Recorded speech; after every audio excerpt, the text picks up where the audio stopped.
Hi, Hi, Rachel. Mark. Jinx. How are you? I'm good. Awesome. Well, we're I'm good. back. This is episode number 10. Number 10. And like our last two, we have a sponsor for this one. Very exciting. This is a friend of mine who I have known for a few years. We work together with our old video surveillance system. I also have had the pleasure of playing golf with this person, and he is a very good golfer. Amongst other, we found some other really interesting things in common. But that being said, tonight's sponsor is Motorola Solutions. And when people hear about Motorola, they often think cell phones or radios and those types of things. But Motorola really has their hands in a lot of different products and a lot of different areas in technology. And to talk about tonight is Ryan Schemmerhorn. And let's bring Ryan out to give a quick little message about Motorola. All right. And Ryan's on stage now. And for those in the audience who have a plugged in bingo card at this point, you can mark another square for Mark saying, oh, I played golf with this person. We're going to start keeping a tally. Welcome, Ryan. Hi. Ryan's a very good golfer. Mark, I seem to recall everybody contributing and us winning that first tournament together. That is true. We had a great time. It was good. It's nice to have you, Ryan. And before we get into the Motorola stuff, when we were playing golf, this was very fascinating. I grew up in Oregon. I grew up in Newberg, Oregon, as one of our episodes was All Roads Lead to Newberg. Ryan grew up in Beaverton, and you went to Wallowa High School, correct? Class of 94. Yep, and I was a class of 92 in Newberg, so we definitely had a little bit of crossover in there somewhere. But my dad was the Newberg High School band director, as we have mentioned a number of times, because we have a fan of the show who is also a past Oregon High School band director. We'll get into that in a minute. But Ryan was an instrumentalist through high school and knew a couple of people that my dad knew and that I ended up knowing, which was actually a really cool connection. And I just loved chatting about that while we were golfing. It was just it was a great way for us to establish a friendship and then a partnership as a vendor and a school district. So thank you for that, Ryan. So you figured this fun. out, like this was your first time kind of spending extended hours together. Mm-hmm. Walking Yep, across we rode grass. in a golf cart together and we chatted grass. our way through, and he said, I used to play the French horn at Wallowa, and then he named the band director, and I was like, wait, I know that person, because my dad is a lot like me. He knows everybody in that circle. Yeah, it was a very small world kind of thing, and it was an awesome round of golf, and we've known each other since, and it's been awesome. Well, I think the most important thing we learned that day is that once a band geek, always a band geek, and it's nothing to be ashamed of because it doesn't define you. That is correct. Mm-hmm. That is correct. Yes. So, Ryan, so glad to meet you this evening and have you with us. Thanks for your sponsorship and time on a Wednesday evening in September. No, it's absolutely my pleasure. I appreciate the opportunity to chat with you guys. So tell us a little bit more about Motorola, which also has a brand name, Avigilon, attached to it, and I am a very happy Avigilon fan. Indeed. Mark mentioned cell phones earlier, and that's usually one of the first questions I get. They wonder why I'm carrying an iPhone or something. So just to alleviate that, Motorola used to be in that business. We got out of it a long time ago. You see the Motorola name on the phones out there? We just receive a royalty for the license. But today, Motorola is really corely focused in the safety space. A lot of people, especially in the public sectors, know them for their handheld radios and communication networks. And then just dating back to about 2018, they decided to get more involved in the physical security space with the purchase of Avigilon. And since then, about 20 other acquisitions, including the one that I came with, which is called Ava Security. So without going too deep into that, I'll simply say that my role within the organization today is focused within the 5 Northwest states, including Oregon and Washington. And I represent as a product specialist pretty much the entire cloud platform, which we call Avigilon Alta. Avigilon is really 2 different worlds. It is an on-prem, or what we call an on-premise end-to-end solution, and that's called Unity. And then we do the same thing in the cloud, and that's called Alta. And that's my world. Video surveillance, access control, intercom, intrusion, visitor management, mailroom management, and more and more and more coming. So it just keeps growing. Yeah, it's a good suite of tools and increasingly important in our buildings. I met Ryan when he was with Ava because we were getting ready to leave Exact, and he was obviously leaving Exact as well in Ava, and making a really big bid for us to move to a hybrid a hybrid IPVS system. So we actually ended up going that route, and now our Motorola Avigilon customers, which pair nicely with our Avigilon access control. So it's all kind of there. Yeah, we absolutely don't have time to go in and talk about everything that even we do as Avigilon Alta, let alone, the entire Motorola world. But what I can tell you is that what we found, and I've got the pleasure of working with a lot of different school districts, both public and private, higher ed, and so forth, is that there's a concern today about how to take where they are currently with all the challenges that go along with budgeting and bonds and levies and everything and old technology, and how do we move from that world to something that's relevant today. And what I'm so happy about is that Motorola has made it our mission, kind of our tagline is solving for safer. And in the physical security space, that really looks like 4 basic steps in any given situation, using the technology to first detect an incident. And that can happen from a video analytic. It can happen from a sensor. Popular sensor option would be maybe vaping in bathrooms. It can happen from a door being propped open or a license plate being recognized. Anyway, that's all detect. We've got a lot of different incidents and a lot of different ways to do that. And then you move to analyze. Is this something critical? Is this something that we need to respond to or not? The next step is how do we communicate that to the people that need to know, whether it's an automated response, mass notification, verbal cues, automated verbal cues straight to handheld radios on security officers, SROs, on their shirts or on their belts or what have you. And then finally, managing that process, making sure that it comes to fruition and is completely resolved. And when we take a step back and we ignore the basic premise of look at this widget, look at this cool technology, look what we can do, and you focus on actual outcomes relevant to events that should be on top of mind for any school. It really encompasses the importance and illustrates the importance of having a platform that you don't necessarily need to do everything with a Motorola logo on it, but knowing that you have a platform that can accommodate that and give you an idea of where you are today, where you'd like to go, we found is a very powerful message. Absolutely. So that's kind of the quick and dirty mile high version. But I have a question for you. Because usually the first thing I get when I'm sitting with somebody new and chatting with them is, well, that's fantastic, but our levies didn't pass, our bonds didn't pass, and we're not in a position to rip everything out. The two of you being in this world every day and chatting with different people throughout the ACPE organization, I have to ask, does that resonate? Is that something that you're I would like to get levies so that then I can give you a better qualified opinion on this, Ryan. And I will say that Ryan knows full well that we just wrapped up a massive project in our school district of which we were only able to do half of our cameras. We actually couldn't afford to do the entire elementary fleet of cameras. We could only do the secondary. So in our next tech levy that we're going out for to the voters in February, we'll cover the elementary half of our cameras, which are still running on the old cameras, but on the new software. Yeah. So the great part about that is that we're not just trying to show people a bunch of technology and then help them, have them figure out a way to get there. There's a lot of thought that went into how we do what we do, and a major emphasis on making it very, very easy for us to meet you where you're at today while giving you a path to where you want to go. And so one example of that is something that we call our enterprise migration program. This is something, Mark, that your district did take advantage of. And actually, the vast majority of districts I work with all take advantage of this program, which essentially is allowing on the video side, you to use all the cameras you already have, not asking you to replace a single camera, but through a device called a cloud connector or a series of them, depending upon the scale necessary, we can take all the cameras that a district already has.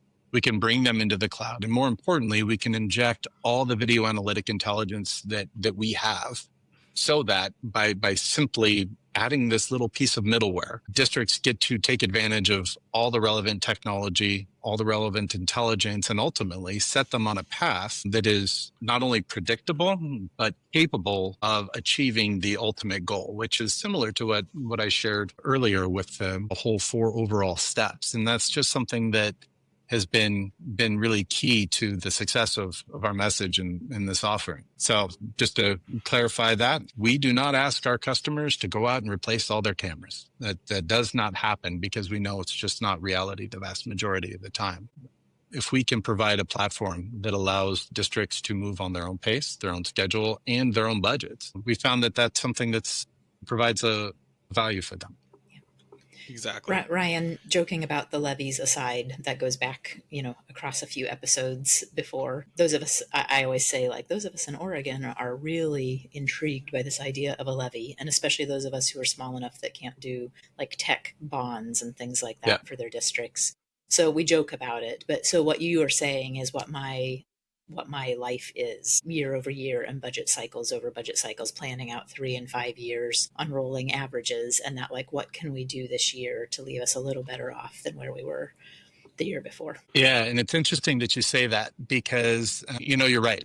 I work with, a couple of very large districts that are coming to me saying our bond didn't pass for the first time ever. And others that say, levies, bonds, what are those? That's not in the cards for us. And, maybe we'll get some of the COPS grant money next year. And there's something else that I recently learned about Motorola that I think is interesting and does actually help address that specific situation.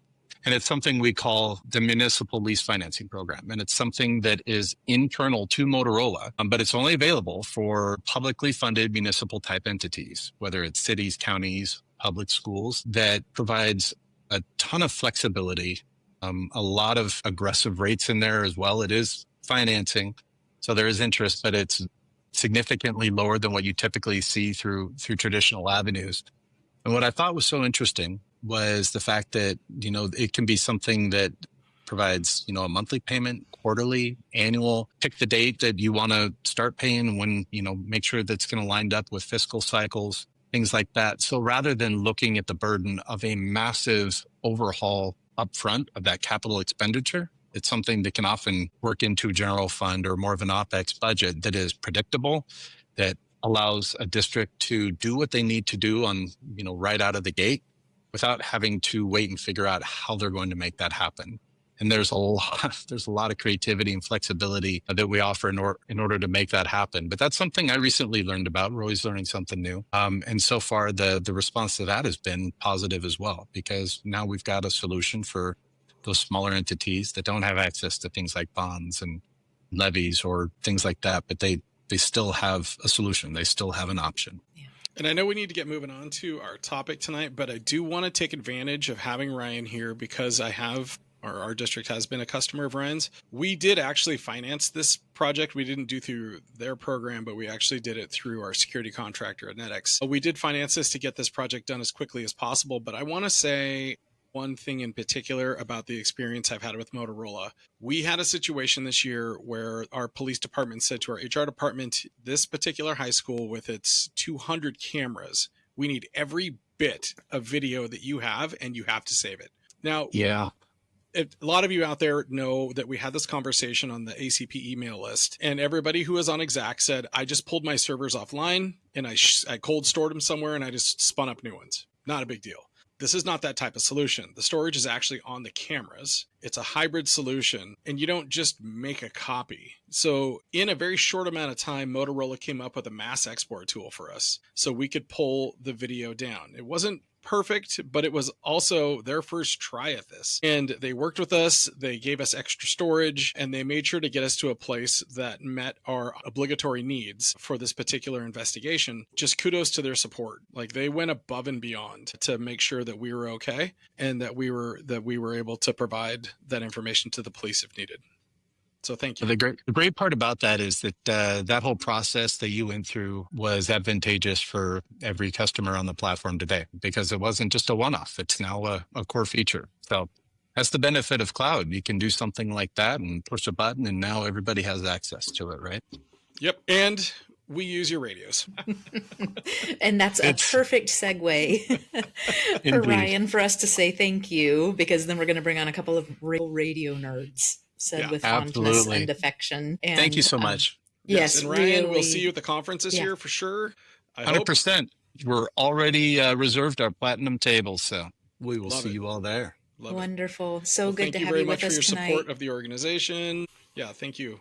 Thank you. It's my pleasure. Yes. Thank you both. Thanks a bunch, Ryan. All right.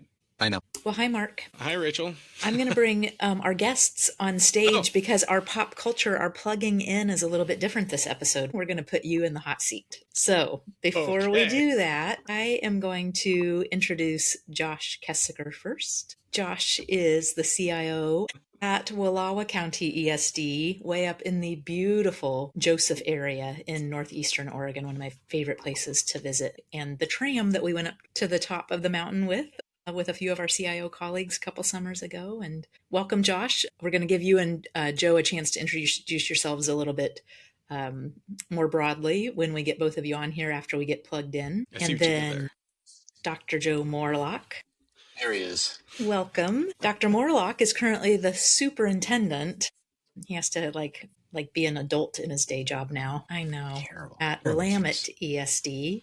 Oh, Mark, this is like an ESD episode. I didn't realize that until I just did the... It's okay. Joe, you are currently the superintendent at Willamette. We're going to come back and give you and Josh both some time to introduce yourselves. But first, we're going to put Mark in the hot seat for this episode of Plugged In. We'll put it in the show notes as we drop this episode. But there is a segment that BBC Two does, and it's called Winter Stays. And it's two musicians. You have to only choose one, and then I throw another one in the mix. So I asked Mark for 10 of his favorite groups. And they're all over the place. Kind of, but they're also kind of very similar. So anyway, we're going to run through it. And then, Mark, I've thrown in another 15 of just random best groups lists from different genres. So first one, Def Leppard versus the Supremes. Oh, Def Leppard. Def Leppard versus Alanis Morissette. Def Leppard. Def Leppard versus Above and Beyond. Above and Beyond. Ooh.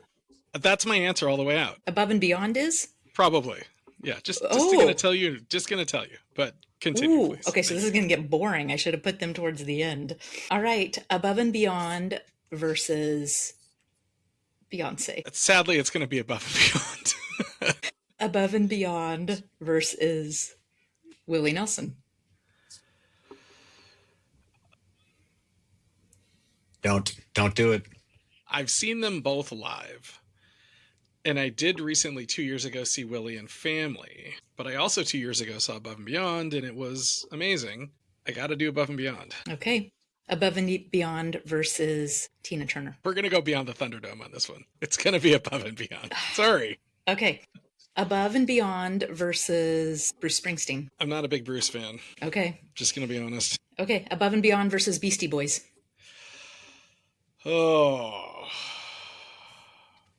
That's a lot of struggle. He was so sure there in the beginning. Just think of Paul's Boutique. Think of that album, start to finish. It's such a good album. Is that the Eggman album? Eggman, yeah. It's such a good Johnny album. Royale, yeah. Is that the one that The Move is on too? Which is one of my favorite. I'm going to go with Beastie Boys, honestly. All right. Okay. Check your head if you didn't, man. I'll tell you what. Okay, Beastie Boys versus the Pretenders. I'll give you a softball. That would be the Beastie Boys. Beastie Boys versus Seven Lions. Ooh. I'm going to go with Beastie Boys. I love Seven Lions. Also from Washington, that DJ. This is where everybody's going to hold their breath for a minute. Beastie Boys versus Pink Floyd. That is hard. Need some Jeopardy music. Winter Stays. That is really hard. I mean, I wish you were here, Mark. I figured it out. I know. It's going to be Pink Floyd. I think it's going to be Pink Floyd. Yeah. Good call. Okay. Pink Floyd. Am I influencing these? No, I'm not supposed to be doing that. Well, I was thinking about it. And as you said those things, I'm listening to a song in my head, and it was Pink Floyd. It was not Beastie Boys. Mm-hmm. So, you know. Yep. Okay, Pink Floyd versus Queen. I love Queen is my back. Fat Bottom Girls is my back pocket karaoke song. But I'm going to have to stick with Pink Floyd, I think. Okay. Pink Floyd versus The Cure. It's The Cure. Gotcha. It is definitely The Cure. All right. The Cure versus Cascade. with the K's. Yep, I love Cascade a lot, but I'm going to have to stick with the classic Cure. Good call. All right, The Cure versus, this one should be easy, Duran Duran. Oh no, I said it should be easy. All right, you have to remember that I was a new wave child of the 80s. That was my time. So The Cure and Duran Duran are like soft spots. Like you throw Erasure or New Order or any of those things in there, and that's going to be a problem too. But I am going to stick with The Cure. Right. Okay, The Cure versus Stevie Wonder. The Cure. You're so bad. Who would make that call? And I love The Cure. Okay, The Cure versus Foo Fighters. If you cannot absolutely respect the musical talent of Dave Grohl, like that man is amazing. But I think I have to stick with The Cure. They just had more of an impact on my adolescent life. Yep. We've just got two left. The Cure versus Nirvana. I was never a Nirvana fan. Okay. And I work in Olympia. All right. So the last, and we've ended up with your run here on the end. I'm leaving off some of mine. The last one is The Cure versus Journey. Which winner stays? All right. It's going to have to be Journey. Because I can go into a bar and I can play Journey on a jukebox and everybody loves it. If I play The Cure, like one head will be going like, oh yeah, cool. So I think it's going to be Journey. Don't stop believing, Journey baby. is the winner that stays. Thank you for playing along. We'll get back to shows and things like that next episode, everybody. But Mark, there was a very small deviation in the list you gave me. Oh, yeah. But it was like from EDM to classic rock to, new wave 80s. I don't go into country. I don't do that except for a little And bit of apparently no female rockers. I guess. Yeah. I never really thought about it. That's why I had to throw some in. But Rachel, I do have a TV show because I just started and finished the first episode. Is anybody here watching Alien Earth? Is anybody here part of the Aliens movie franchise fan? Yes. From the 80s all the Yes. way through all the Alien stuff. Is it FX or Hulu? And I think it might be one of the same. Just released a TV series called Alien Earth. And it is through one episode. And I am so flippin' hooked on this show. It is so good. Writing it down. And Alien it is Earth. the whole premise of it is it's the four major companies that the Wayland, there's another H name on there. That's the company that sends the ship out that gets infected by the aliens, the Wayland Hattani or something like that. They're one of the four, and the four of them make four different kinds of either robots, cyborgs, or simulant types of human beings. And it's who is trying to win the market. And they crash an alien onto the Earth. And it is... The first episode's all about Peter Pan, and it is very cool. Like, I've heard that it's good, and I watched an episode on a plane I was on this last weekend, and it was amazing. Okay, I will It was watch it amazing. before we talk next time. And I if highly it's recommend to everybody. Alien Okay. Earth. Yep, Alien Earth. And if it's half as good as Paradise, then it will be what we talk about for like 6 episodes You in are- a row. Sorry, everybody. It is just, there's just something about it that it just, like, grabs you. It's so good. So good. Sorry. Had to mention. Yeah. But Okay, so Mark, I do want to welcome Josh and Joe and Josh, Jay and Jay. I have a book that I bought 4 years ago or so, which is my study guide to do the first radio certification exam, and it's made it to page 20, but I did pull it back off of the bookshelf in honor of this episode. If I were at home, I would put it up in my hands now. I am really interested in all things ham radio, fox hunts, signals, everything, and I know that the two of you are the perfect guests to have. So before we get into the topic, Josh, do you want to take it away first to just tell us a little bit about yourself? Joe and Josh are both fellow ACPE board members, so it's like an ACPE board retreat here that we're having. We might even have a quorum and we could pass some fun things. Yeah. So moved. So yes. So Josh, take it away and say hi to all your ACPE friends. And then Joe will just let you jump in when Josh is finished. Sure. So, as Rachel said, I am the CIO at Wallowa County ESD. We are a small and rural consortium of schools. And so our schools range from 2 to 400 kids. So there are more cows in this county than students, right? And so all of our schools put together makes us about the size of, I don't know, Siuslaw or so, Well done. where my dancing partner Chris Robotham is. So had to shout out. Hey, and Joe's on this. We could all do the hustle right now. The As seatbelt. long as you're calling, And the I skate. might be able to remember. You got the outfit, man. You got Oh, the outfit. so good. It was so I good. left that at home. The greatest outfit maybe ever seen at ACPE. Yes. Yeah, that was risque. But anyway, I grew up near Philomath and running all over the valley there and whatnot, and came over here for the job and really liked it. It's pretty, you know. So now they say I can't leave because I've been here too long. So I didn't read that loophole in my contract. But maybe after introductions, we'll talk about how we got started in radio. Yeah. About how many years have you been in this seat, in this job, Josh? 21. I'm doing that same. Yeah. Yeah. Philomath, not too far from Siuslaw. Okay, Joe, take it away. Chris, Where there's who's there? Everybody was so impressed with you last time, Mark. Don't kill it. it'll come to me. You really do need the Jeopardy theme. You need Robotham. the boards. Robotham, correct. There you go.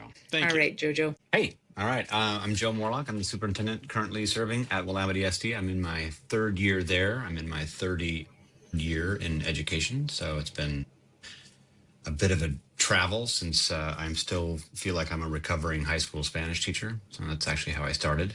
And I went from Spanish to librarian for a couple of years and then somehow ended up in charge of tech for nearly a dozen years in Canby. And then assistant superintendent, and I was superintendent in a couple of different school districts as well. So both Newburgh, back to all roads lead to Newburgh, and Woodburn before landing at Willamette ESD. Joe might even had the pleasure of meeting my parents at some point in time, who were both teachers in Newburgh.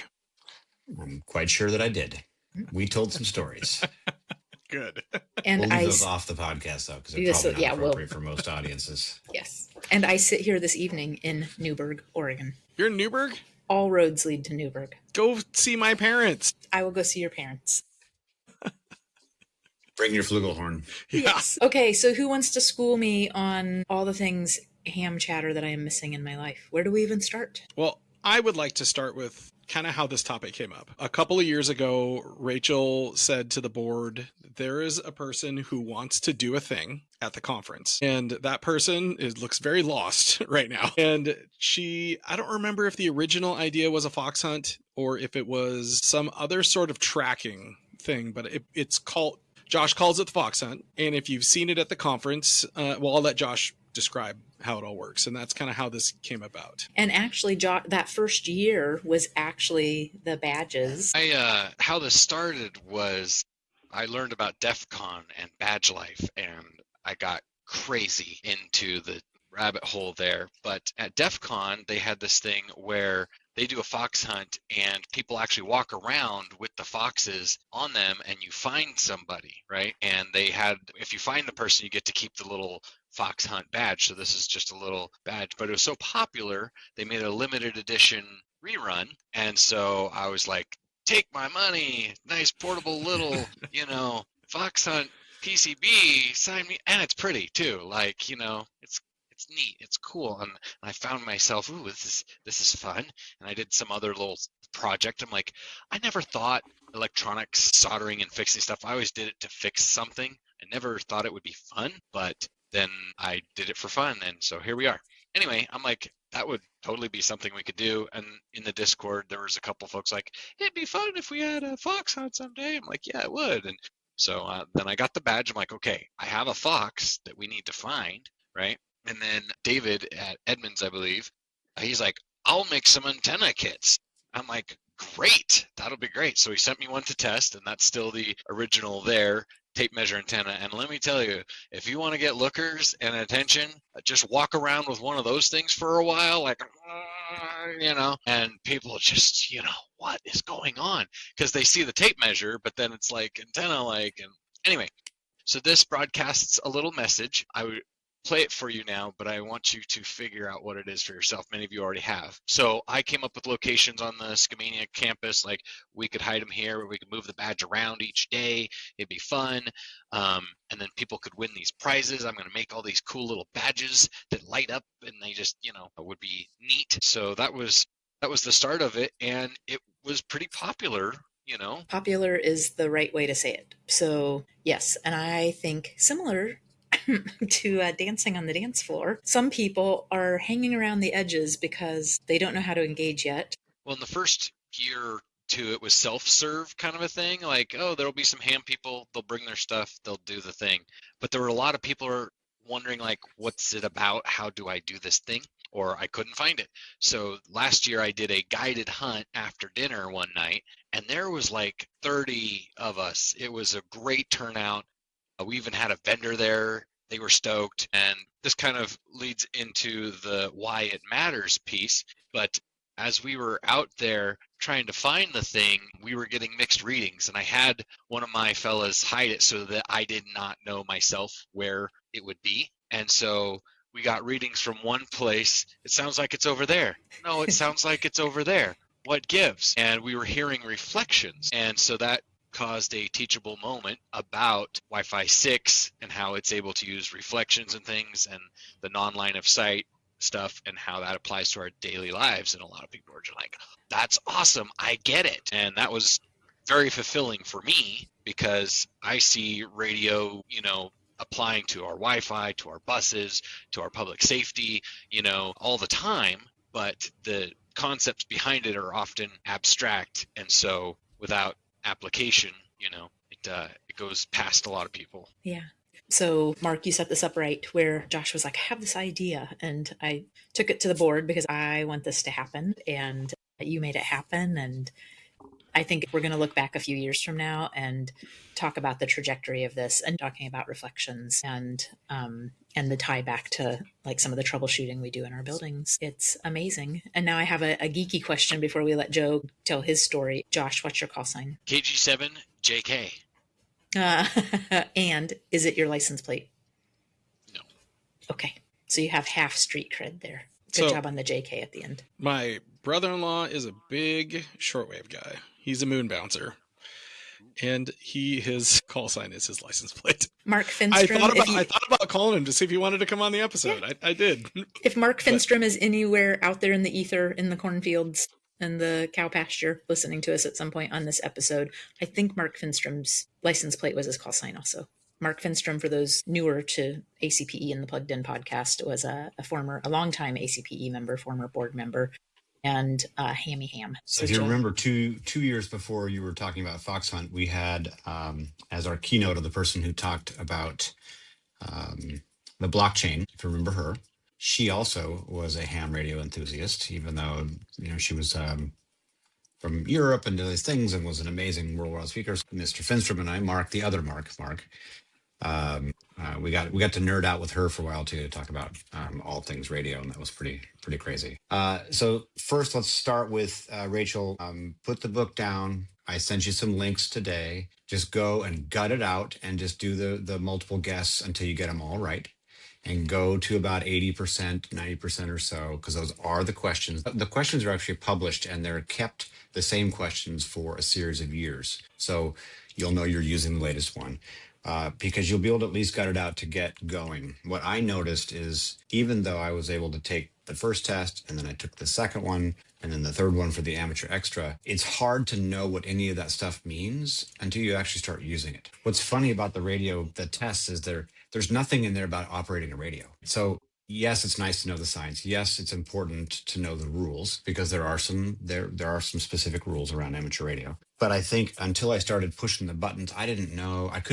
The whole idea of like, why is 20 meters 1400 or 14,000? I don't understand 14. And then I got a 7 over here, and that's 40 meters. But why is it going the opposite direction? And they don't divide into each other. And so it's really making my brain hurt. And I didn't understand why this was. And then the higher the number, the shorter it goes, but the longer the thing, and the wave is up and down. How do you mean it's 40 meters high from the top of one down to the bottom back up? That's 40 meters long. And then the frequency, so all those things, they make sense later. But I would say just to get into ham radio, and you can buy a really inexpensive, I'm sure that we all have these, this Baofeng, this is about a 25 to 30, yeah, there it is. And you hear about it. So if you drop it in the mud or you destroy it or you lose it, it's 25 or $30 on Amazon, and it'll do all the things you need it to do to begin with. Eventually, When you move up, if you want to do into other areas of the spectrum, which then that's where the really interesting things happen. You don't have to get to the extra level. That was just me being competitive. And If you want a moon bounce, correct. Yeah.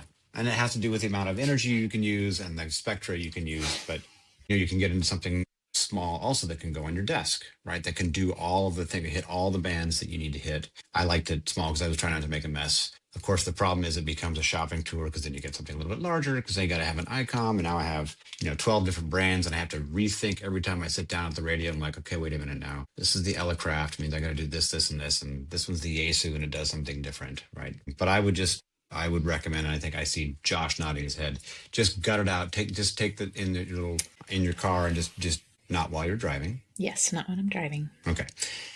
Speaking of which, little side note, in 1930, it was 1928 that the Galvin brothers actually made this company. And then in 1930, when they made the ability to they made a car radio, he decided to change the name from Galvin Manufacturing to Motor for the car, and Ola, which means wave in Spanish. So that became Motorola. It's not a Japanese company. Motorola actually is sound in motion. Too bad Ryan's not here. I was going to tell him that story. That's where that came from. Yeah. My gosh, that's a pretty perfect moment right there. Right back to being a Spanish teacher. So, yes. But it is, I think, and I wrote this in the email earlier today, what I like. So what Josh was explaining is something that I have not done, but I've always been interested in doing. But I think that the range of things that you can do is what makes it exciting for nerds of all stripes. And I think the hardest part can be overwhelming. Like, well, I don't really like to talk to people on the radio. I talk to people all day long. So I don't do a lot of rag chewing is what they call it, just talking to folks. But I love what's called FT8, which is a digital mode, to see how far I can go with the least amount of energy, like electricity, with the craziest stupid antennas. Like in my apartment, I had this little wire that went up and around, and it was resonant on 20 meters, which means it worked best on that. And I would just see how far I could go with 5 watts of electricity. And like, now I've got, and it changes, right? So it changes with the sunspots, it changes with the time of day, it changes with where it goes, the paths. And so it's really, you can be digital, all digital. You can do some software defined radio, which is, someday when I decide I want to spend a lot of money, I'll get a flex radio and it'll be all computer interface. And also you can be real nerdy and do the soldering. You can learn to bounce it off the moon, which is definitely an interesting thing. I walk around with something similar that Josh was showing before, the measuring tape thing, connected to one of these little handy talkies, and try to bounce it off the International Space Station, see if I can get somebody to respond to me. Right, or off of the little satellites, the CubeSats they're called, and they're satellites that are about the size of a pomelo, like a really large grapefruit, but they're a cube. They're tiny, but they're up in the sky, and you can bounce off of that and talk to somebody in your neighborhood, but bouncing it off of that and over, and just the concept of bouncing radio signal off of the atmosphere and then landing it in Finland from your little apartment with a crappy antenna with 5 watts of power is super nerdy fun. Like, yes, I know we have the internet. Yes, I know we have cell phones, but your cell phone is actually using radio to connect to the tower, right? So this is not, we're using it all the time. You're always using radio. Yep. So anyway, I'll stop there for a second. Go ahead. So when we hear about the incident earlier this week and the 100,000 SIM cards and trying to, disrupt network communications, Mm-hmm. and when we are following the geopolitical kind of international stage stuff and the jamming, all of the sound waves, things like that are, kind of all just sitting out here. Let's say if all of these weird things happen and our normal communication flow is disrupted for short term, medium term, what's Ham's role in that? It's, I'll just say a couple of words. I'll let Josh come back in. But this is, first of all, those nets are already practicing every week. There's a weekly net of different areas, different groups, and they practice, and they just do this all the time. When you're using like a SIM card, remember, you're using a radio to connect to a tower, but you're registering your device with a very specific number. And so those disruptions, because you're just back on the tech, you're back in the wire, you're back in the ground, you're going back through somebody's network, then somebody can be man in the middle, woman in the middle. All of those things are still existing. So you can do direct radio to radio. You can go through repeaters. The bigger the antenna, the more power you have, the further you can go. So if you're not a ham radio operator, you better get to know one, and then maybe you'll have water and freeze-dried food. But, all kidding aside is, it was actually, I had been toying around with it. And then it was during our Cascadia practice runs that I was like, I have to get a lot better at this really fast. Because I had my first license, and then I'm like, all right, time out.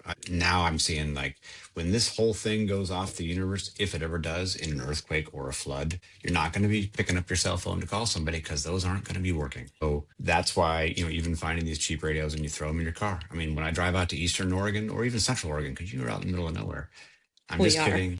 We But are. I always have a radio in the car. I just have a radio in the car and I have one that I can charge on my they don't call them cigarette lighters anymore. They, in the power thingy. Yes. I'm old, so that's how I call them. But, having that available and having some practice at it, it will be the way you communicate at some point in some emergency. Josh, we are going to turn it back over to you, but I need to mark this moment for a second. And this is for our colleagues, Steve Langford, Don Wolf, and Stuart Long, among a few others, that when they hear this, I want them just to acknowledge that Joe's actually the one who said Cascadia subduction zone planning and training and exercising. Yes, it's usually me. It's become like the thing. So I hadn't actually, that's actually a really practical, right? A really practical thing that is maybe in our lifetime, and reason why I might want a handful of radios around as well. Can I jump in real quick? Because I haven't said Poor Josh. This is just not my wheelhouse, but A, I was a geology major, so very hip to the Cascadia subduction zone and all that fun stuff. But B, we made a decision. I want to tie this back to schools a little bit and what our departments do. And in our department a number of years ago, and I'm talking like 10 years ago, we were, when I got to Olympia 12 years ago, we were already licensing private FCC bands for our radios. That was already occurring. And we've continued to do that. And I believe we've actually had to give some back because they took some of those bands back. But we made a decision that our lowest common denominator for communications would always be radio, no matter what. And if you are familiar with Olympia at all, it is the very bottom of the Puget Sound. And that very bottom of the Puget Sound comes in on the Deschutes River. There are 2 Deschutes rivers, just so you know. And that Deschutes River is what the Olympia Brewery said that they got all their awesome water from. And there is a bridge over I-5, and there's 2 bridges through town. And if those bridges go down in a big earthquake, you cannot get from one side of the river to the other. Like, it stops. You're totally screwed. And our school district covers both halves. So if that goes down, all of our fiber goes across one bridge. That goes down. Our cell phone company, T-Mobile, says, oh, you have priority emergency communications, but everybody seems to have that. And if, in worst case scenario, it's all going down. So we made a big push to say that radio would be our lowest level of communication always. And we do radio tests every week or every 2 weeks between our buildings. And we have emergency radios that talk to all the buildings on a single channel. And then we have radios within our buildings that talk to each other. And we have 6 repeaters across our district that all of those buildings are on generators. And then our bus fleet actually was unable to maintain communication connection all the way out to some of our outlying schools and neighborhoods. So we put them on the Day Wireless Turbo West plan. So they're capable of getting radio signal in 5 states perpetually. And they're kind of on their... Go ahead, John, sorry. No, it's okay. Did you grab the mobile that then we actually put mobiles in, like Oswego 2014, we put mobile, which is not the handy-talkie, on the desks at every school that could then also had a car charger go bag as part of it. They could take it to their car and still communicate from the schools. We had the same thing. If there were the subduction, this was 2014-15, like, oh, it looks like it's going to knock out the entire town because it goes over these weird little canals. Every school was going to be stranded. So each high school had to be a pod, but the radios were a part of that. And we also tested to make sure that some of them were going to have to go through repeaters. And we also wanted to not have to rely on repeaters. So we did some other things. Right. And we've, all of our repeater stuff is kind of homebrew. And we had a couple of radio people in our department that just did it as a hobby. And they kind of took care of things, which in some ways was good and in some ways was bad because it wasn't necessarily the standard way of doing things. But we know that with some of those mobile base stations, we could drive to the top of a hill and we could get pretty decent coverage all the way across town and over the water. And that way we knew that we could at least talk to our schools, because in a situation like that, kids aren't leaving. They're going to be staying at school if it's that dramatic of a natural disaster. And, that still is our philosophy, that when worst comes to worst, we have the radios and we will be able to communicate over those radios. We'll show you the trick later about how you pull your antenna down, which is why you see military vehicles, they've got their antenna pulled all the way down because they're actually bouncing it up and over. So it's a whole other trick. We'll talk about this. Josh has got to get in here. So Josh, Mark, we've been talking about the what if and the Cascadia subduction zones, but you use radios in your daily already without a major event, if I've been following along. Well, I mean, the bus fleet, the thing is we don't have a lot of cell phone coverage up here in the mountains. And so, for example, if you're just getting started, there's lots of events all over the place where it's running or biking or, sending boats racing up the Snake River or something like that. In my case, it's the sled dog race. And the only way to do communications across the wilderness like that, there's no cell phone signal at all. So until Starlink started to come in, the only way to do that communication was over ham radio. So we have radios in all the buses. We have bases at each of the offices. I've got some battery boxes back there for a couple more places to put in.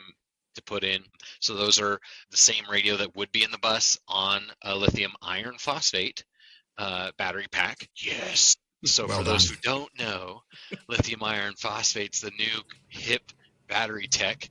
LifePo. Oh my gosh, I feel like Mark, we're in the I have insiders. no idea what's happening. We're in the right now. insiders club right now. I knew this was going to be the best episode. Josh is probably, there it is. And I bet he's even got a solar charger for that because you've got an easy solar panel with a little, there it is. See, I got the nod. So anyway, you get a lot more energy with a lot less weight and space than traditional lead acid and without all the hazards of the other lithium batteries. And without the toxicity also of the recycling of those batteries. It's a whole other technology. It's pretty amazing. So it's still kind of pricey, because it's new and it charges different. So you can't just, you need different chargers and things, but it's better and safer. And so I don't feel bad putting in a little plastic box under a secretary's desk in the front office. I don't have to worry as much about that. So now they can. And they come in smaller sizes too. Right, so these are very portable. So this one powers this radio for about 4 days. So my little suitcase radio ran 2 days before they realized it wasn't hooked up to the charger out at the sled dog race in a wall tent running ops 24/7 for days. So are you saying that we should change our UPS systems over to this? Only if you got bazillions of dollars.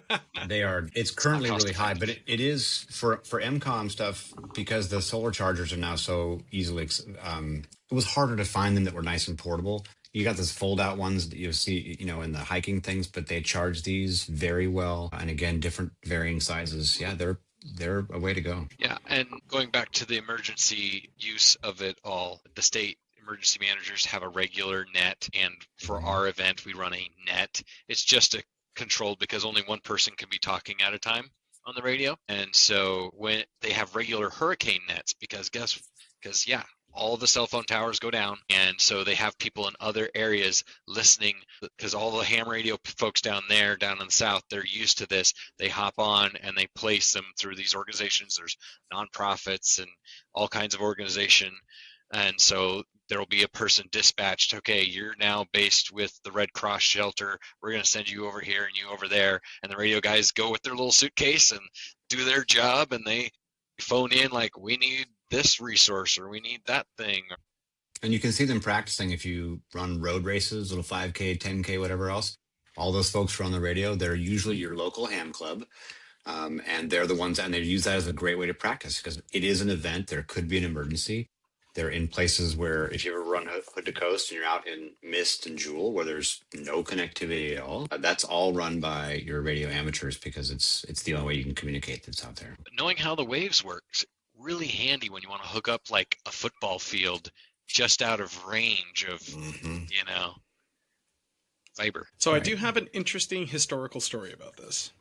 I haven't shared 1974. Everyone pull up a chair. No, it was 1942. Okay. 1943. I don't know if many people know this, but my grandparents were put in the Japanese internment camps.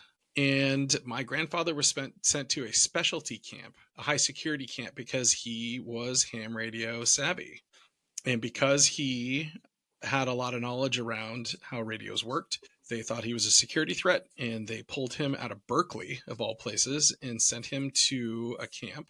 But somehow he met my grandma, who was at a different camp, and the rest is history. But yeah, I just thought that was an interesting aside. I thought that was a nice little anecdote about how there's still a little bit of radio in my family, and how it was my grandfather in the 40s.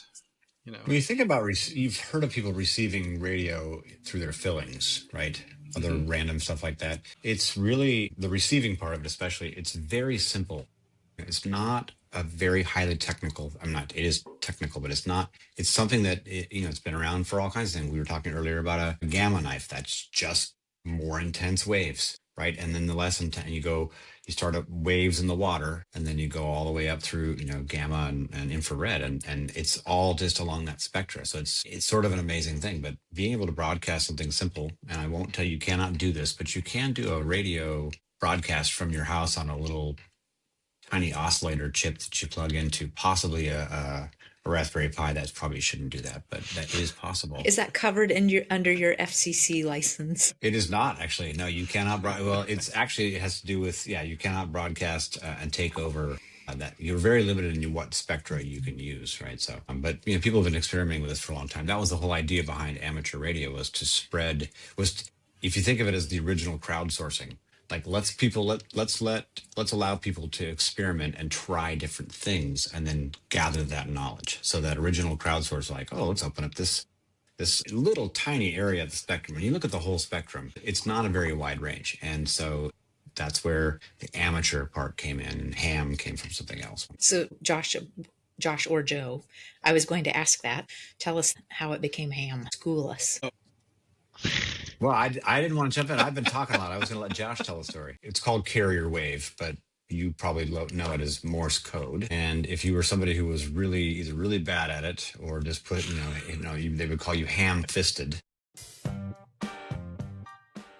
There's an outfit that still makes radios you can build yourself, and they're designed to fit in different cans, like tuna cans, chicken cans, Altoid cans, what have you. They make little Morse code kits and things, and this is the kit that taught me that it could be fun to solder for a change as part of a group with other people, kind of like building a model or a Lego set or something, only now you can power it up and like hear people and hear things and stuff like that. So, and Josh, that looks if I had been thinking ahead, since I sit here in Newberg, Oregon this evening on this recording, if I had thought ahead, I would have brought my tuna can that looks very similar, the one that your team brought me at ACPE 2022. So yes.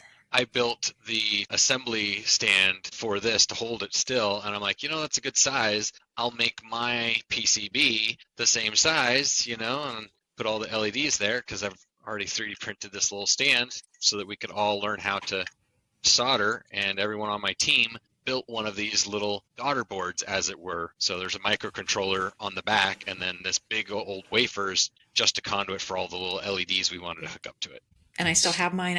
I think I had number 3 or number 4, whichever it would have been. I built yours before I built mine. So I have like one of the very early ACPE custom builds, and I'm going to find time to be able to do this at ACPE. I have another question for you. And Mark, I want to touch on, when you talked about your grandparents in the internment camp. I mean, it's just a really dark chapter in our history. And speaking of radio and resistance, we think back through all of the cycles of these dark moments in history. And number one, I'm glad that your grandparents met and that we have a Mark Elliott here now with us. There is a positive at least I hope it's positive. There outcome from that, but let's not push it. Okay. But I think about, how many of the stories of the resistance, right? In the kind of arc of history tend to usually end up being the positive outcomes of some of these phases that we end up in. And as radio came along, it was one of the ways they were able to compete with the actors with all of the big weapons and sophisticated systems. So on that more serious note, though, I think you can listen in to CB radio with your ham radio. Is that right? Or is that way wrong? So I got my start in CB as a kid because the grown-ups were all, breaker. Back in the day, working at a scout camp, they used CB for their communication. It doesn't use the same frequencies. They're both radios, but, they talk on different areas of the spectrum. But they're close enough that there are some nearby that could be used on the other, but it's not proper nor legal to do so. Okay. Proper being more important than legal to me in that context. Well, as long as you operate within the power constraints of what you're allowed to do, that's legal. I think the statute of limitations is over now, but when I was a teenager, I was known for taking less than worthy vehicles up less than worthy logging roads to helicopter pads and mountains from SIO to LC to do what they call squashing on the CB. And it's where you try and your signal covers up the other person's signal and then you win. So we would do that, which is not proper either. But it was over 20 years ago, right? So Saturday nights at midnight, there was this group of fellas or people, and they would meet up. They would do mobile competitions. There would be almost like fox hunts, and then everyone would go to their spots and try and cover each other up. And there was a judge on some mountain on the other side of the valley. There would be someone down in the Coburg Hills by Eugene, someone up in SIO, over, north of Corvallis, down by Philomath, So it was like this whole thing back in the late I want to say. So I didn't think that was very cool, but when one of my guys told me, asked me how I got started, I started telling that story, and he was just like, that's so neat. I think it's pretty cool. This goes way back for you. I could have been much more productive had I joined a squashing group instead of a cow tipping group. Yeah. Well, and it helped me land this job. When I went to school, I went through the Cisco Network Academy, and so I came here, and our whole network was wireless up here back in the day. There was nothing available. And so we've got a tower that we still maintain up at 7,000 feet. We've got microwave dishes and all this sort of stuff. And we've got some really crazy stories that we could tell. The fact that I knew how radio waves worked and I knew how to do networking. My superintendent was like, come on down. Yes. So, yeah. Joe, you showed your tabletop units, the little couple of the radios. What do you do you just sit? What do you sit and listen into if you?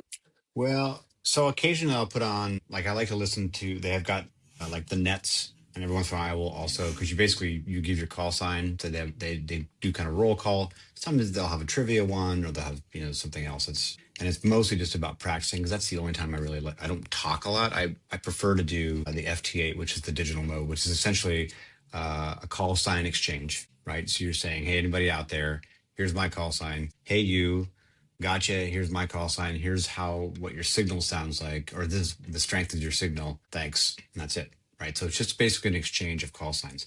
And most of that is just to see what radio propagation looks like. Of course, you're looking you've got your computer is pinging a server to tell it when you're making these contacts, and then you're tracking. So you can kind of see the different connections. So you can see pathways. If you look at the graphical representation, right now, for some reason on 30 meters, everybody's able to hit Finland in the middle of the night at 2 a.m., or they're able to hit the southern tip of Argentina, or right now, for some reason, I am getting Africa with 5 watts, which is bananas, right? And it is nerdy, and it's also very exciting.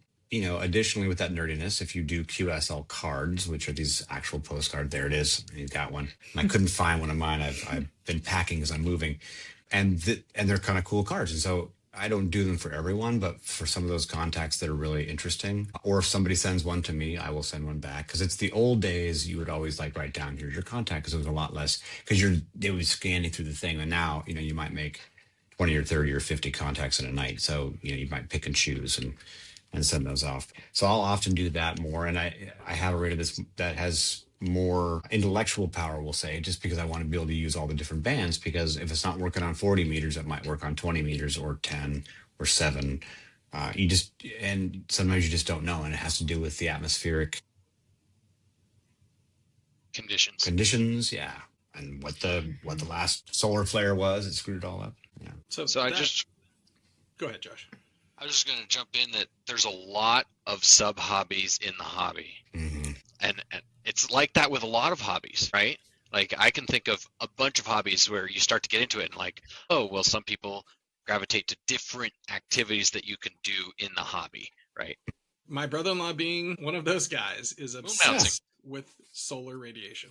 He is like, he's always posting on Facebook. This is whatever, I can't remember what it's called. Because it energizes the atmosphere. And he always loves to say, there's a storm coming, maybe you'll see an aurora at this level. And he is just obsessed. That is a great point, that he's obsessed with like a subgenre of the radio thing that, he had his mother's rental house on the Oregon coast that had a rack in it, and all of his equipment was racked. I mean, he's very serious about it. Now they rent the house, so the rack's gone. But I do have a question that is related, not related. And this is something I have known about for a long time, and I'm curious if any of you listen to this, and I'm wondering if you can guess what it is. Does anybody listen to the UVB-76? That's the Russian military shortwave radio that just sends out buzzer beeps and then occasionally sends out like random code words. Mm-hmm.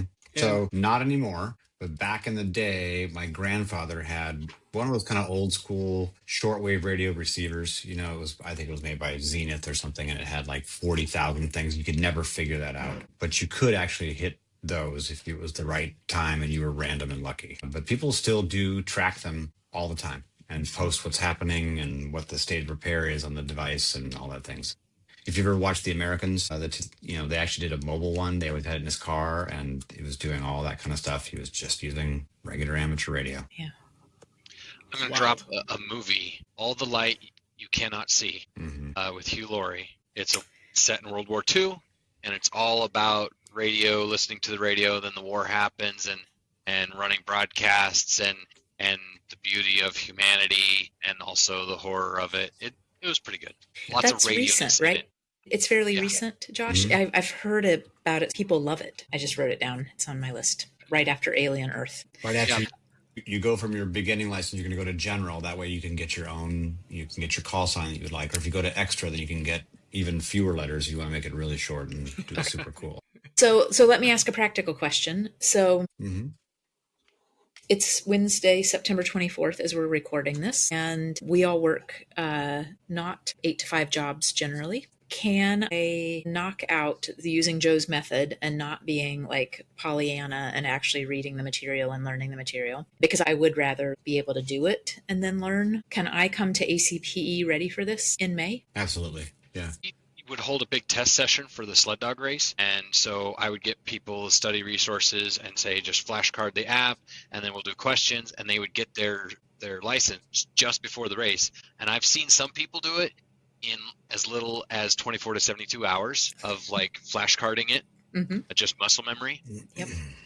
But then right after they get the license, within a week or two, they're out on the trail, and we're like, okay, so here's how it works. You're going to say this and that, and by this time they've got their call sign, so they get to spend a couple days just relaying some information back and forth with their handheld to kind of solidify it. So what you're saying, Josh, is that we're going to go ahead and hold a testing session at ACPE for people to get their license. Well, they've made it all electronic now, testing. And so everything's a little bit different. I have not gone through that process yet, but I am a VE, and I bet you many others in the audience are a VE, which means we can test people. It's just another thing you sign up to. I will be careful and follow all the rules. Not tell them all the answers. Yeah, right. You can't test your relatives. You're not going to let them cheat. You're going to, But I haven't gone through the electronic process yet for testing, so I don't know how that looks like. So the testing part, now that it's electronic, I'm assuming means like online. Okay. So now what I would be curious, as somebody who has been sitting on this book almost literally, because it's kind of underneath my big red chair, for those who remember the big red chair during the pandemic, I'm kind of concerned on that. You touched earlier, Josh, on the idea of proper versus legal, and the legal stuff, we get figured out. But I think my thing that I'm more nervous about is really like violating the code of conduct for how, like, the responsibility once you have the radio and a call sign. So what I wonder about is not necessarily the testing, but if we had a safe space for like the Rachels of ACPE, we did our testing, and realistically for me, it would likely be in January or February or March. And so I'd be still very green. and learning some of those, like, here are the rules of the road, and here's the kind of proper part.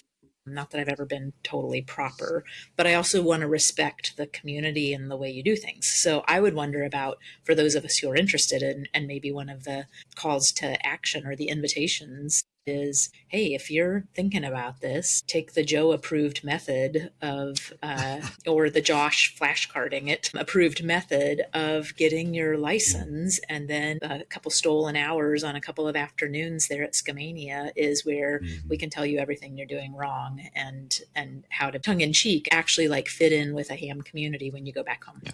Well, and I only tell you that method for your initial test, because the next two are much more difficult. The extra, I actually did. It took me several months of like being very, this is what I'm going to read myself to sleep with, because it's a lot higher level of scientific stuff, Sure. to say, because you kind of know the rules, like stay here, do this, so that's fine. But I do think that there are rules of the community, and sometimes I would consider myself still very new to it, even though I've been doing it for several years, just because I'll get into one of these worldwide contests and they've got rules in the contest about how they're going to exchange. And then some people truncate the rules, even though that's within the rules. I'm like, crap, what now? What am I supposed to send? So I'll sit and listen sometimes for an hour and try to get the pattern. Okay, this is what's happening. This is what's happening. And then I'll practice like in my head. I'll write it on paper, because I feel still like I'm not going to just jump in and do this thing, because I'm trying to get points and I don't want to screw up somebody else's points, because they're giving you what number you are in their, they're numbering the number of contacts they make. So yeah, there's a lot of just learning the rules of the road, well beyond just getting the license. Yeah. And I think like probably all four of us and most of ACPE, I learn by doing. And I'm actually a book learner. I love well-written instructions and how to do things. But then it's really when you first code your application, or when you first do your database and then break it, that's where we learn a lot. So I like the approach of, if I heard you correctly, checking for understanding. I should fast pass through the just getting the license so I can actually learn by doing. And then learn by doing is when I move up the next two levels. Just some of that stuff will help you when you get to that, start studying. Like for my general, which is the second level, I ended up getting a book that was great, and I couldn't find it today, but it had both I've forgotten the initial one. It's just Gordon West's books, because they had an audio CD, which I just ripped to MP3. But when they talk about something, he has an audio clip with an example of everything. Mm-hmm. Which is really handy. It's like someone can talk about picket fencing. Picket fencing, what is that? Well, if you hear picket fencing, what's that supposed to mean? It's one of the best basketball plays in the history of basketball. But other than that, keep going. But if you're going by a picket fence and your sound was bouncing off of it, think of driving by in a car, the windows down, right? It's baffling on and off. And he has an example of what that sounds like on the radio, right? So those were all great books. I don't know if he's still doing the new versions or whatnot. Yeah, actually, a link I sent earlier today has his for the amateur extra. But when I was studying for the general, now that I've been doing a little bit of radio, I actually went back and did the study guide, even though I didn't need it for that initial level. And then the general made more sense. And then the next book I got for amateur extra it had lots of general. I have several chapters on review of the general. And you don't need to know Morse for any of those levels. You don't have to do at so many words per minute anymore. Yeah, that was a big barrier. It was. Oh, I didn't. Yeah. Okay. That would. You don't need to know Morse. I could actually revive some of that easier than maybe some of the other stuff, but. Well, you had to do it at 15 words a minute, I think you had to be able to read or listen. They call it reading, even though it's not not a visual. Fantastic. Yeah, but there's contesting, there's collecting states, there's summits on the air where you're trying to earn points in a competition to activate summits or parks on the air, or they do de-expeditions where like people will hop on a boat and go to some random island somewhere just to activate the island and do all the contacts and stuff. I mean, you'd be playing an expert on a podcast, but there's far too many rabbit holes to go down for me to be able to, tell you all about it. Yeah. And for an electronics hobby, I think that's what makes it great, is that there are so many avenues. You don't like for me, I don't like talking after I've been talking all day. So I want to do something else. But there's a total huge space for that. And if you're a big adventure person, you like to hike, there's a space for that. I think it's just it's nice. It's a full range of nerds and everybody's got their space. So Joe, you just touched on one of my questions. Is ham ever used as a people sitting and podcasting, essentially, like having a ham radio conversation that people are listening in on? Or is it really meant to be used for short, transactional, functional relays of messages? People will sit there and chew the fat forever, all night long if they want to. They go, they meet on a particular frequency and they say, hey, you want to carry on? And they'll go somewhere else where that's empty, and then they'll carry on their conversation as long as they want to. So there is the very practical side of I'm sending emergency messages or packets and emails, right, over HF, right, for very specific needed practical things. And then there's people just, reaching out and enjoying, especially folks who are limited in other ways too, right? A lot of people come into the hobby later in life when they have a little more time, or resources, or maybe they can't do some of the other things they used to be able to do, right?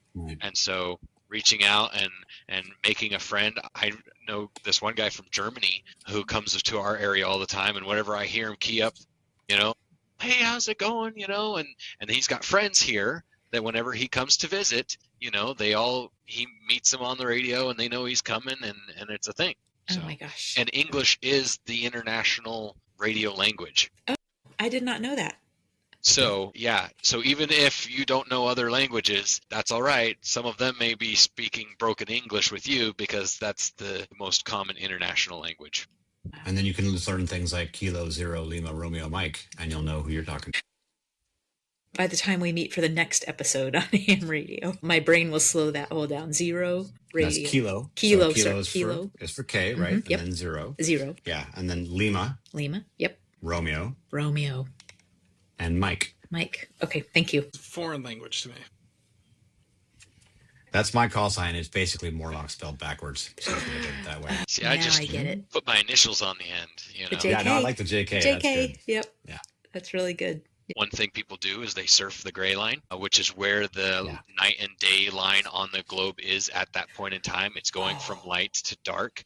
And so propagation will do funny little things along there. And there's a whole network of small little things running Whisper that are beacons so that you can go online, look at a map, and see where all those little tunnels are at any given time. Yeah. And a lot of people, they wait for dusk, just going into dusk, and try and make all their contacts just as the light's failing, trying to ride that line. Oh my gosh. It's amazing. I'm glad you brought that up, Josh. And this is a super nerdy thing, the gray line, but that's where I've made all of the most incredible contacts, far further distances by thousands of miles of difference, just by being at the right time of the day, often by accident. Because I get home from work, I'm sitting around, I'm going to start doing this. And then you've got all these things coming from all over the planet, and then they're gone. Like you got them and then they're just gone.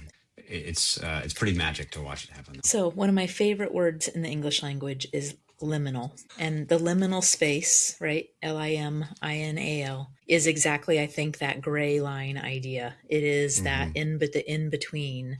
And I actually talk about it a lot in terms of like human change and the uncertainty time versus when there's some certainty, even if it's bad things or, versus good things. And so I love that of the gray line and that liminal space, right, as the light is turning to dark or dark to light. So this has been amazing. I want to talk for another hour at least, but I have a question for each of you to maybe start winding us down. Is there one moment that you're like, if I had 1 minute to tell future generations or to put in a time capsule, there was this time that I turned on the radio, and it's either a place that you were able to connect with, it was like a moment that you stumbled into. Is there like one that rises above the others in all of the times that you've been coming home from work and I'm just going to kind of sit and radio for a while? Well, I'll start with something short. Unlike Josh, I didn't come into it until much later. So about 2015. But I had a block of wood that I would carry around on my bike that I had colored with knobs on it because I had read about radio that could go across the world. Now, this is obviously pre-internet. We're talking about 1975, right? And so I thought, and I remembered thinking how magical that would be that I could be on my bicycle and I could use this device to communicate to the world. So I had that concept. I wish I have the bike. I don't have the block of wood. But I remember that. And so my first time that I made other contacts, but somehow I got into a contest that I should have no business in because I didn't know what was happening. But I made the contact correctly, and I got a number back from the person. And I was like, oh, yeah, okay, this is all right. This is cool. Wow, I didn't screw that up badly. I was so nervous I was going to screw, because this, you could tell who was a pro. But I think that distance from a kid in 75 to, 2015, I'm like, okay, wow, that was a crazy journey. And so I remember that really has turned me on to the whole thing. Like, I have to get better at this so I can actually make points, because then you get your scorecard back and you've got 3 contacts. I'm like, okay, well, I'm going to get more than 3 next time. I wasn't last, but. And while Josh still looks like he has his thinking face on, what that touches on is that nervousness that I feel about this, Joe. Yeah. Right? That you already passed through like 10 years ago. I think that's when we were actually all talking about this kind of. I still get nervous. I still get nervous in the contest, especially because there are people who are really, like Josh said earlier, they are the gurus. I mean, we sound like we know a lot. We know more than the 2 of you, but there's that doesn't take combined. No, it sounds great, but there are these people who are just so good at it, and so I still get nervous in a contest. I don't want to screw it up for their score, right? So I'm more worried about that than my own. Okay, Josh, was there a moment where you were like, Well, for me, I mean, I think, Jeff, worldwide comms is where the magic is, and it's really cool, and I haven't had the time to do a lot of that. And so for me, like, the most fulfilling thing has been volunteering at the sled dog race, because this nerdy thing is affecting lives, keeping people safe, and so when we've had times when search and rescue is dispatched, and I'm running the checkpoint and I've got to leave. So my son was volunteering, he got his license, and I'm like, okay, you have the checkpoint, I'm going to with SAR, and making all of that turn out right, and being able to help in all of that, and my son being able to carry his portion of the job, at his age, was very rewarding. Right. So that would probably be my it's not the craziest story, but it's the one that warms my heart the most. That's what yep, that's what I was hoping for. And Josh, for those who don't live in places like we live, SAR is search and rescue, folks, right? And it's a very real part of life out in the mountains and the forests.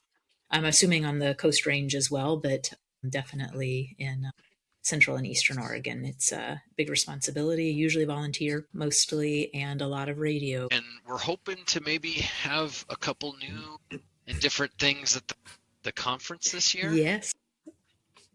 And if there's interest in a session of some kind, I'm sure I'm not the only one that would be happy to put something together. And we have lots of ways of communicating that amongst the group between the email serve. And I try and monitor the Discord. Mm-hmm. Not everyone in the team can be watching all the things, so it's my duty to watch and pass along the things for the different guys, like, you might find that useful and whatnot. So you can always hit me up on the Discord. Wonderful. Any closing thoughts? We've taken a lot of your evening already. Just figure out when your test date is so we can celebrate when you get your license. Yes, I will. Well, and last year, David set up an antenna and was doing contacts out on the lawn. I saw that. I wish I had known that he was doing it. I would have gone down, said hi, Yeah. and checked it all out. So yeah, we can bring a bunch of equipment and just do some of those for fun, different kinds of antennas. Not my skill set, but it's fun to watch. Yeah, and I think David wins every fox hunt, right? And then you have to start it over so other people have a chance. Challenge. Yes. So I'm working on that. Yeah. Well, I'm excited to see how this grows. Yes. And again, shout out to David Lloyd at Edmonds, because the enthusiasm, I think, has grown. Josh, you got us started. David was like the first follower. That first follower is where the change starts happening. Mm. So, yeah. Thanks for having us. Yeah. It was fun. Thanks for spending an evening with us. All Josh, right. Joe, thank you very much. Right. That is a topic I am so uncomfortable and unfamiliar with. That's what this should all be about. This is like our own free learning channel. No, why I we're don't doing disagree. This. Well, what do we got left tonight? Well, so Journey. Do we just want to go? Do we want to like sing Journey as you're saying your catch line, or do we want to just overlay Journey later? Let's just overlay. I mean, let's just not stop believing. It's gonna be great. But what a wonderful episode. Thank you, Rachel, for planning this one. This was all you. Again, it's a very foreign topic and subject to me, but it does have, it hits home a little bit. You know, again, my brother-in-law is very into radios, and it even has that familial historical piece for me in that my grandfather was in the internment camps and had to deal with the fact that he was knowledgeable with this stuff. So he got stuck in a high security camp. A lot of history there. I think to draw this back for our non-radio aficionado district people, you do need to think about what your lowest level of communication is going to be in your school district in the case of a disaster. Like, that is a thing you really do need to think about. And, you know, how do you prepare for one of those disasters? And do you do radio drills? And do you even use radios or so? Yeah. Anyway, it is late. It is. With that, I do think it's time to unplug.